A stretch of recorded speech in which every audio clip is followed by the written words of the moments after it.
A Shattered Life. I don't know when you're going to read this, but I can tell you when it started. I was out for a walk alone in the woods when the entity came for me. It was beyond a blur. It was, for lack of a better term, absence of meaning. Where it hid, there were no trees where it crept closer, there was no grass through the arc it leapt at me, there was no breeze of motion. There was no air at all. As it struck, I felt the distinct sensation of claws puncturing me somewhere unseen, somewhere I'd never felt before. My hands and arms and legs and torso seemed fine and I wasn't bleeding, but I knew I'd been injured somehow. As I fearfully ran back home, I could tell that I was vaguely tired, and it was hard to focus at times. The solution at that early stage was easy. A big cup of coffee helped me feel normal again. For a while, that subtle drain on my spirit became lost in the ebb and flow of caffeine in my system. You could say my life began that week, actually, because that was when I met Mar. She and I got along great, though, to be honest, I'm pretty sure I fell in love with her over the phone before we even met. It was almost as if the strong emotions of that first week made the entity fight back. It was still with me, latched on to some invisible part of my being. The first few incidents were minor, and I hardly worried about them. The color of a neighbor's car changed from dark blue to black one morning, and I stared at it before shaking my head and shrugging off the difference. 2 days later, at work, a coworker's name changed from Fred to Dan. I carefully asked around, but everyone said his name had always been Dan. I figured I'd just been mistaken. Then, as ridiculous as this sounds, I was peeing in my bathroom at home when I suddenly found myself on a random street. I was still in my pajamas, pants down, and urinating, but now in full view of a dozen people at a bus stop. Horrified, I pulled up my clothes and ran before someone called the cops. I did manage to get home, but the experience forced me to admit that I was still in danger. The entity was doing something to me, and I didn't understand how to fight back. Mar showed up that evening, but she had her own key. "Hey," I asked her with, "how'd you get a key?" She just laughed. "You're cute. Are you sure you're okay with this?" She opened a door and entered a room full of boxes. "I know living together is a big step, especially when we've only been dating 3 months. Living together? I'd literally just met her the week before. Thing was, my mother had always called me a smart cookie for a reason. I knew when to shut my yap. Instead of causing a scene, I told her everything was fine and then I went straight to my room and began investigating. My things were just as I had left them, with no sign of a 3-month gap in habitation, but I did find something out of the ordinary. The date. I shivered angrily as I processed the truth. The entity had eaten 3 months of my life. What the hell was I facing? What kind of creature could consume pieces of one's soul like that? I'd missed the most exciting part of a new relationship, and I would never understand any shared stories or in-jokes from that period. Something absurdly precious had been taken from me, and I was furious. That fury helped suppress the entity. I never imbibed alcohol. I drank coffee religiously. I checked the date every time I woke up. For 3 years, I managed to live each day while observing nothing more than minor alterations. A social fact here and there: someone's job, how many kids they had, that sort of thing, the layout of nearby streets, the time my favorite television show aired, that kind of thing. Always, those changes reminded me the creature still had its claws sunk into my spirit. Not once in 3 years did I ever let myself zone out. One day, I grew careless. I let myself get really into the season finale of my favorite show. It was gripping, a fantastic story. Right at the height of the action, a young boy came up to my lounger and shook my arm. Surprised, I asked, "Who are you? How did you get in here?" He laughed and smiled brightly. "Silly daddy." My heart sank in my chest. I knew immediately what had happened. After a few masked questions, I discovered that he was 2 years old and that he was my son. The agony and heartache filling my chest was nearly unbearable. Not only I missed the birth of my son, I would never see or know the first years of his life. Mar and I had obviously gotten married and started a family in the time I'd lost, and I had no idea what joys or pains those years contained. It was snowing outside. Holding my sudden son in my lap, I sat and watched the flakes fall outside. What kind of life was this going to be if slips in concentration could cost me years? I had to get help. The church had no idea what to do. The priest didn't believe me, and told me I had a health issue rather than some sort of possession. The doctors didn't have any clue. Nothing showed up on all their scans and tests, but they happily took my money in return for nothing. By the time I ran out of options, I decided to tell Mar. There was no way to know what this all looked like from her side. What was I like when I wasn't there? Did I still take our son to school? Did I still do my job? Clearly, I did, because she seemed to be none the wiser, but I still had a horrible feeling that something must have been missing in her life when I wasn't actually home inside my own head. But the night I set up a nice dinner in preparation, she arrived not by unlocking the front door, but by knocking on it. I answered, and found that she was in a nice dress. She was happily surprised by the settings on the table. A fancy dinner for a second date? I knew you were sweet on me. Thank the Lord I knew when to keep my mouth shut. If I'd gone on about being married and having a son, she might have run for the hills. Instead, I took her coat and sat down for our second date. Through carefully crafted questions, I managed to deduce the truth. This really was our second date. She saw relief and happiness in me, but interpreted that as dating jitters. I was just excited to realize that the entity wasn't necessarily eating whole portions of my life. The symptoms, as I was beginning to understand them, were more like the consequences of a shattered soul. The creature had wounded me, broken me into pieces. Perhaps I was to live my life out of order, but at least I would actually get to live it. And so it went for a few years from my perspective. While minor changes in politics or geography would happen daily, major shifts in my mental location only happened couple months. When I found myself in a new place and time in my life, I just shut up and listened, making sure to get the lay of the land before doing anything to avoid making mistakes. On the farthest flung leap yet, I met my 6-year-old grandson, and I asked him what he wanted to be when he grew up. He said, writer.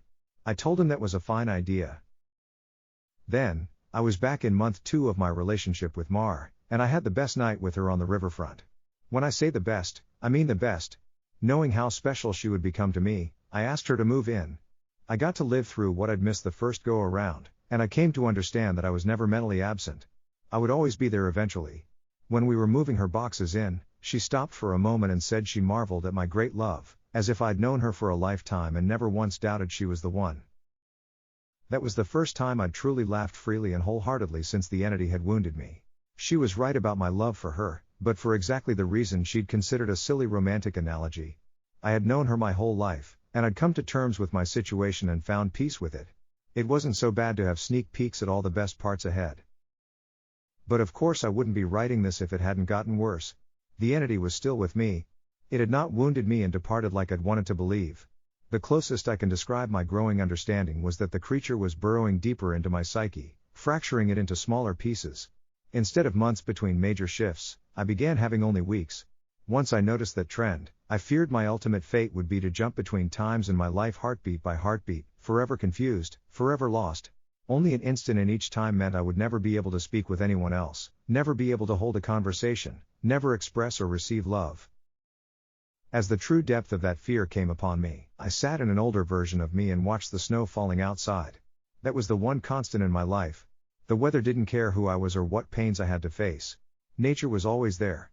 The falling snow was always like a little hook that kept me in a place. The pure emotional peace it brought was like a panacea on my mental wounds, and I'd never yet shifted while watching the of falling white and thinking of the times I'd gone sledding or built a snow fort as a child.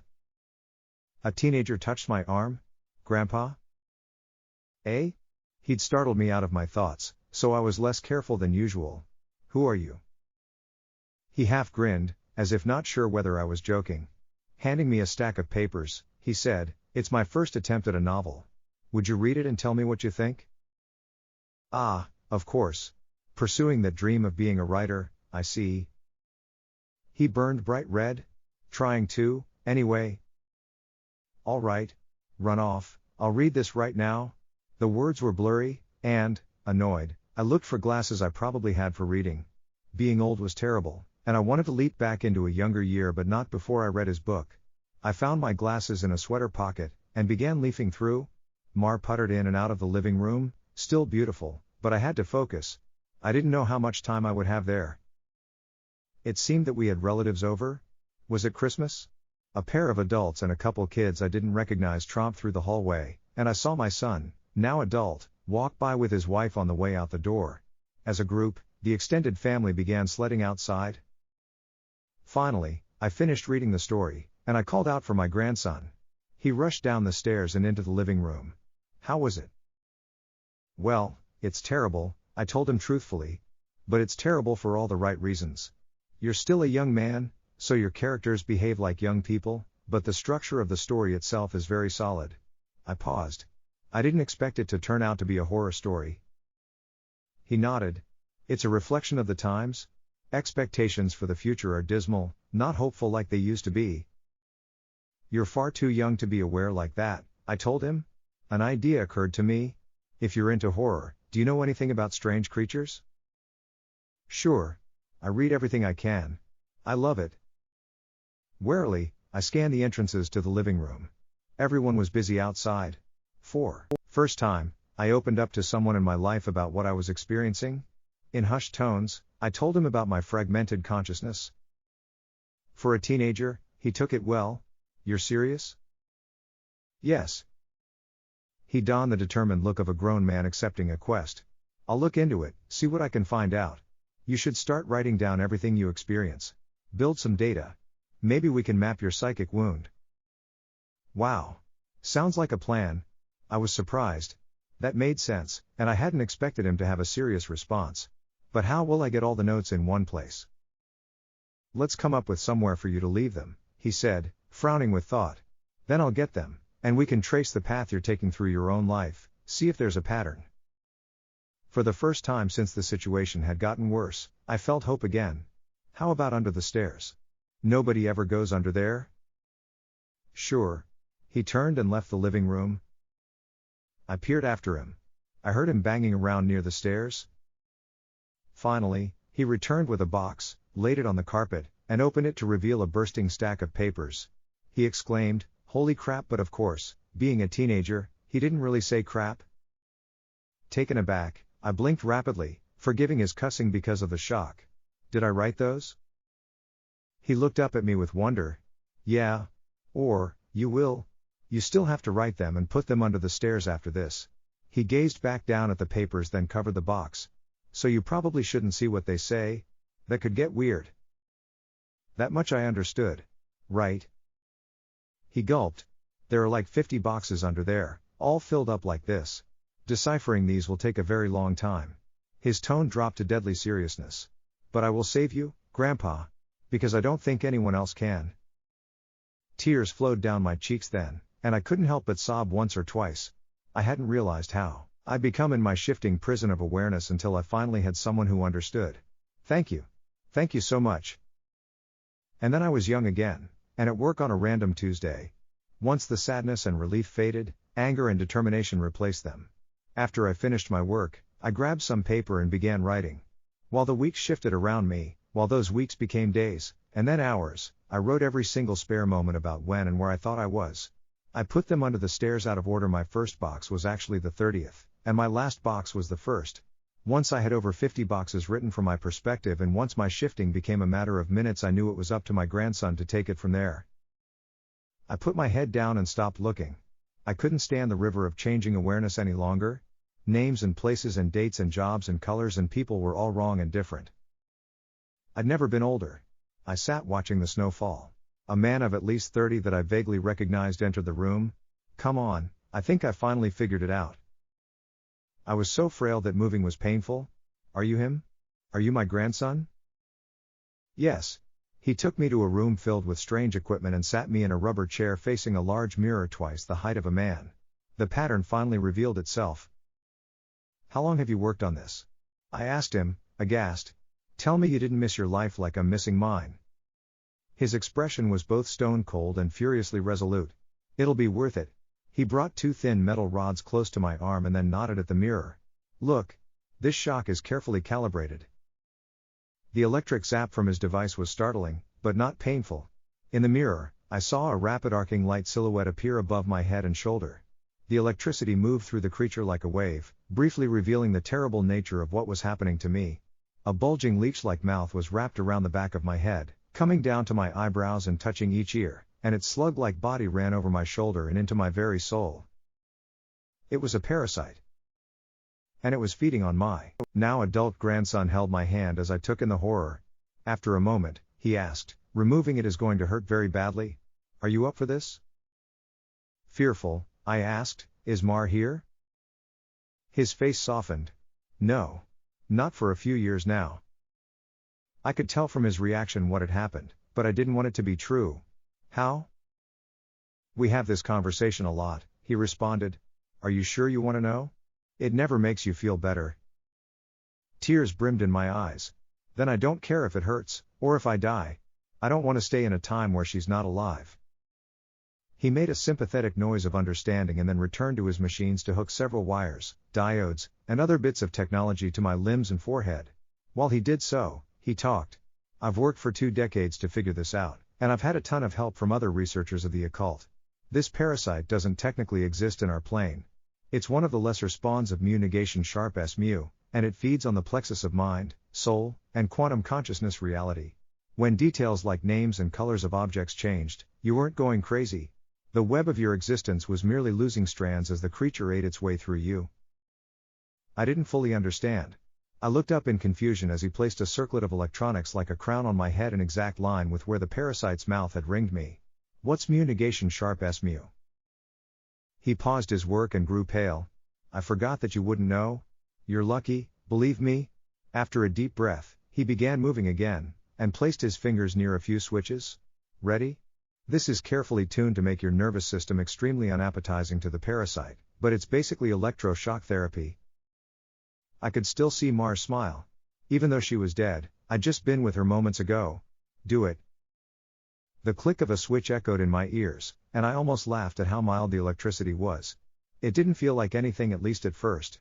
Then, I saw the mirror shaking, and my body within that image convulsing. Oh. No. It did hurt. Nothing had ever been more painful. Just so excruciating that my mind hadn't been able to immediately process it. As my vision shook and fire burned in every nerve in my body, I could see the reflected trembling light silhouette of the parasite on my head as it writhed in agony equal to mine. It had 6-clawed lizard-like limbs under its leech-like body, and it cut into me in an attempt to stay latched on. The electricity made my memories flare. Mars' smile was foremost, lit brightly in front of a warm fire as the snow fell past the window behind her. The edges of that memory began lighting up, and I realized that my life was one continuous stretch of experience. It was only the awareness of it that had been fragmented by that feasting evil on my back. I'd never managed to be there for the birth of my son. I jumped around it a dozen times, but never actually lived it. For the first time, I got to hold Mars' hand and be there for her.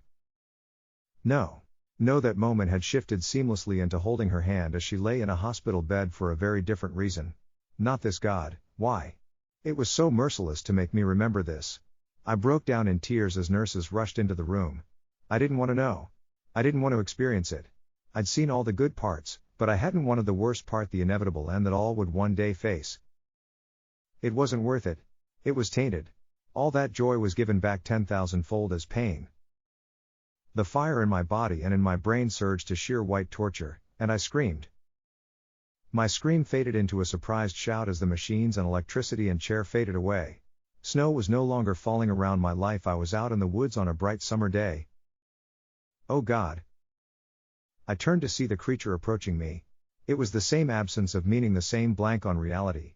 It crept forward, just like before, but, this time, it hissed and turned away. I stood, astounded at being young again and freed from the parasite. My grandson had actually done it. He'd made me an unappetizing meal, so the predator of mind and soul had moved on in search of a different snack. I returned home in a daze. And while I was sitting there processing all that, the phone rang. I looked at it in awe and sadness. I knew who it was. It was Marjorie, calling for the first time for some trivial reason she'd admit 30 years later was made up just to talk to me. But all I could see was her lying in that hospital bed dying. It was going to end in unspeakable pain and loneliness. I would become an old man, left to sit by myself in an empty house, his soulmate gone long before him. At the end of it all, the only thing I would have left, sitting and watching the falling snow. But now, thanks to my grandson, I would also have my memories. It would be a wild ride, no matter how it ended. On a sudden impulse, I picked up the phone. With a smile, I asked, "Hey, who's this?" Even though I already knew. Author's note: together, my grandfather and I did set out to write the tale of his life. Unfortunately, his Alzheimer's disease progressed rapidly, and we were never able to finish. He's still alive, but I imagine that, mentally, he is in a better place than the nursing home. I like to think he's back in his younger days, living life and being happy, because the reality is much colder. It's snowing today. He loves the snow. When I visited him, he didn't recognize me, but he did smile as he sat looking out the window.